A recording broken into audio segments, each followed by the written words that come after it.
আমি তো বাবা হিসেবে কোনো অভিভাবকত্ব করতে পারিনি। আমার স্থলাভিষিক্ত অভিভাবকত্ব করেছেন আমি মনে করি এই সংগঠনটাই শুধুমাত্র একটি রাজনীতি সংগঠন নয়, একটা ছেলেকে আদর্শ মানুষ গড়ার কারিগর বললেই চলে। তো আমার ছেলে ফরহাদ, আল্লাহ তাআলা যে ঢাকা ইউনিভার্সিটির মতো একটি আহ, জায়গার মধ্যে জিএস পদে নির্বাচিত হওয়ায় আমি আল্লাহ শুকরিয়া আদায় করতেছি। আমি মনে করতেছি এটা একমাত্র আল্লাহ তাআলার দয়ার মেহেরবানির উপর আল্লাহ তাআলা এই সফলতা দান করছে, এই জন্য আল্লাহর শুকরিয়া আদায় করতেছি। এবং যারা আমার ছেলেকে উপযুক্ত মনে করে নির্বাচিত করেছে সকল শিক্ষার্থীদের প্রতি আমি কৃতজ্ঞতা জানাচ্ছি। হ্যাঁ, আলহামদুলিল্লাহ, আমার ছেলে ছোটবেলাতে ক্লাস 4 থেকে আমার কাছে পড়ালেখা করেছে। গ্রামের বাড়ি লোহাগাড়া উপজেলায় 35 গ্রামে। ওখানে একটা আল্লামা ফজলুল্লাহ মাদ্রাসা ছিল, ওখানে 2 ক্লাস পড়েছি। এরপরে পরবর্তী সময়ে আমি আমার কর্মস্থলে নিয়ে আসছি কাতারসারা বাইতুল কমপ্লেক্সে, বাইতুল জব্বারে আদি দাখল মাদ্রাসা, ওখানে তার নিয়ে এসেছি। ওখানে তিনি আমার একটা ছেলে মৌলানা নুরুল ইসলাম নাম খাগড়াছড়ি বাইতুল খেদমত করে, তার বড় ভাই ওই বাসায় থেকে পড়ালেখা করেছে। তো অত্যন্ত শান্তশিষ্ট ছিল, কোনো বাজার আড্ডা ছিল না। পড়ালেখার প্রতি তার মনোনিবেশ ছিল ভালো। আলহামদুলিল্লাহ মোটামুটি মেধাবী ছিল। আলহামদুলিল্লাহ বাইতুল শরীফে থাকাকালীন আমাদের গাতাসারা লংবজুতে যে পড়ালেখা করছিল, তখন সে ওখানে আমাদের জানা হচ্ছে ক্লাস 5-এ এইডি বৃত্তি পেয়েছিল। এবং সে ক্লাসের ভালো ছেলের মধ্যে একজন ছিল। ওস্তাদগণ তারা অত্যন্ত স্নেহ করত। আর সে তো একদম নিরিবিলি থাকতো, তো তেমন কোনো বাজার আড্ডায় থাকতো না। এই এই হিসেবে তার স্মৃতির ক্ষেত্রে আমার সব স্মৃতি যেতে বেশি আমি আমার ছেলের জন্য স্যাটিসফাই। আমি কোনোদিন আমার ছেলের বিষয়ে ব্যাক পাইতে হয়নি।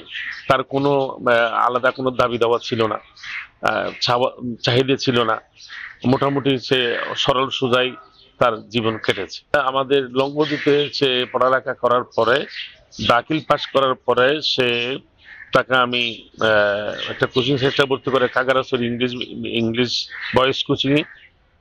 এরপরে ওটা শেষ করার পরে আবার আমাদের চিটাং বাইতুল শরফের আলিমে ভর্তি করায়, ওখানে সে পড়ালেখা করেছে।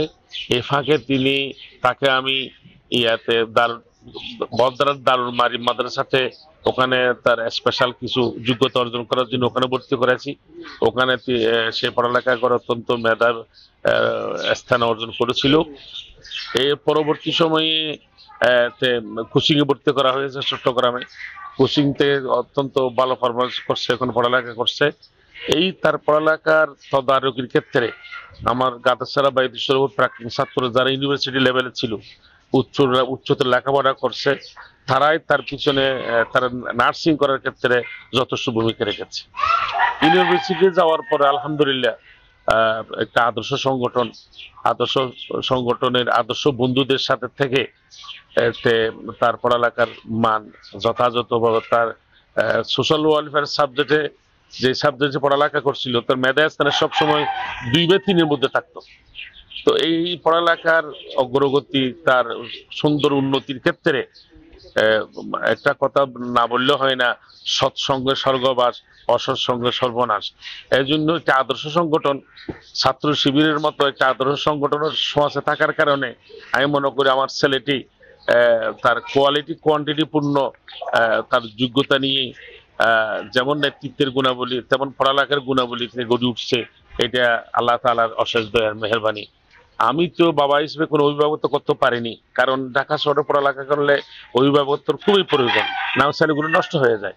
আমার স্থলাভিষিক্ত অভিভাবকত্ব করেছেন আমি মনে করি এই সংগঠনটাই তার অভিভাবকত্বের স্থানে তাকে গড়ে তুলেছে। এটা আমার একটা বিশ্বাস। আর রাজনীতি করতে গেলে ছেলেগুলো নষ্ট হয়ে যায়।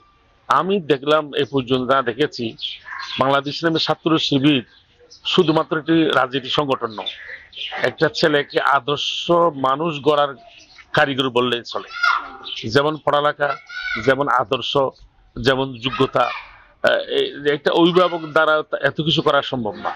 মানে একটা ছেলেকে মানব সম্পদ রূপে পরিণত করতে যত গুণাবলীর দরকার, এই গুণাবলী এই সংগঠনের মধ্যে তারা তদারকি করে গড়ে তোলে। এইটা আমায় উপলব্ধি করেছি। এই জন্য আমি প্রায়োরিটি দিচ্ছি, আর প্রায়োরিটি দিতাম না। সাধারণত রাজনীতি করতে গেলে ছেলেগুলো নষ্ট হয়ে যায় সঠিক, কিন্তু এই সংগঠনের ক্ষেত্রে নষ্ট হওয়ার সুযোগ থাকে না। নষ্ট হওয়াতে তারা রক্ষা করে, আমি যা মনে করলাম আর কি, যা দেখলাম। না হয়তো আমার ছেলে এতটুকু যাওয়ার কোনো সুযোগ ছিল না। আলহামদুলিল্লাহ, আমার ছেলেকে আমি দেখতে চাই আল্লাহ তাআলা যে সম্মানটা দিছি, এই সম্মানটা যেন যথাযথভাবে আমানতদারির সহিত রক্ষা করতে পারে, এবং দেশ ও জাতির জন্য এবং ইসলামের জন্য যেন সেই নিজকে প্রস্তুতি করে সেবা দিতে পারে। আমি এটাই আমার আল্লাহর দরবারে কামনা, যেন যে ছেলের কারণে আমার সম্মান বেড়েছে, এই ছেলে যেন কোনো কারণে সম্মান নষ্ট হওয়ার কারণ হয়ে না দাঁড়ায়, এবং তার মৃত্যু পর্যন্ত যেন ঈমান আমলের উপর এই দেশ গড়ার, দেশের স্বার্থে কাজ করার জন্য আল্লাহ তাআলা তার শক্তি দিয়ে, আমি এটা আল্লাহ দরবারে কামনা করি। আলহামদুলিল্লাহ, এটা আমি বাসায় প্রকাশ করতে পারবো না।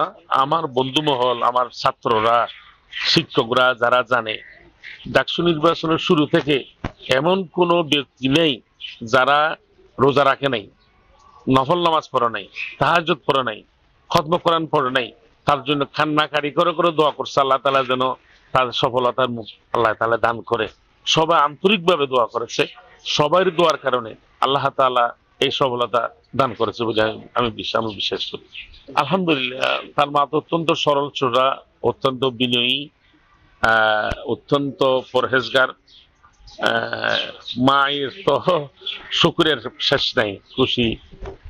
মা তো সবসময় ছেলের জন্য নামাজ দোয়া পরে পরে কান্না করে করে আল্লাহ দোয়া করে। সে অত্যন্ত বিনয়ী একজন মা। আমার মনে হয় তার মাই তার জন্য বেশি, আমার চাইতে বেশি দোয়া করেছে।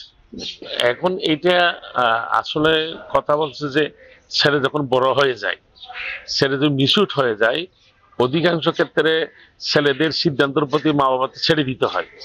আমি বললেও তো আর হবে না, ছেলেদের তাদের চাহিদা, তাদের চিন্তাধারা, এটা পরিস্থিতি, পরিবেশ পরিস্থিতির তারা সিদ্ধান্ত নেবেন, যেটা সেটা যেহেতু মিসুট হয়েছে, এখন তার সিদ্ধান্তই এটা আমার মেনে নেওয়া বা মেনে নিতে হবে, এটাই আর কি। কারণ রাজনীতি করবে কিনা বা অন্যান্য কিছু করবে, এটা মূলত তার সিদ্ধান্তের উপর নির্ভর করবে। আলহামদুলিল্লাহ, আমার স্বপ্নটা হচ্ছে যে আমি যেটা চাইছিলাম না, আমার স্বপ্নের বাইরে আল্লাহ তাআলা আমাকে দান করেছে। এটা আমাদের একমাত্র উছিলা আমার বাইতুল শরফ। আমার বাইতুল শরফ মুরব্বী আমাদের হযরত কেবলা হুজুর কেবলা পীর সাহেব কেবলা রুহানি দোয়া, মরহুম আনসার হুজুর রুহানি দোয়া, বাইতুল শরফ সকল শিক্ষক বর্তমান হুজুর রাহাবার বাইতুল আল্লামা শাহ সুফি আব্দুল হাই নদভী মদ্দুজুল্লাহ আলী, ওনাদের রুহানি দোয়া, ওনাদের দোয়া। আমি তো আমার জীবনটা বাইতুল শরফ দিন আমি অক্ষ করেছি। এইটা বাইতুল শরফের একটি প্রতিচ্ছবি, একটা দোয়া বলি আমি মনে করি। আর এখন হচ্ছে যে আল্লাহ তাআলা আমার চাওয়ার বাইরে আল্লাহ তাআলা আমাকে দান করেছে।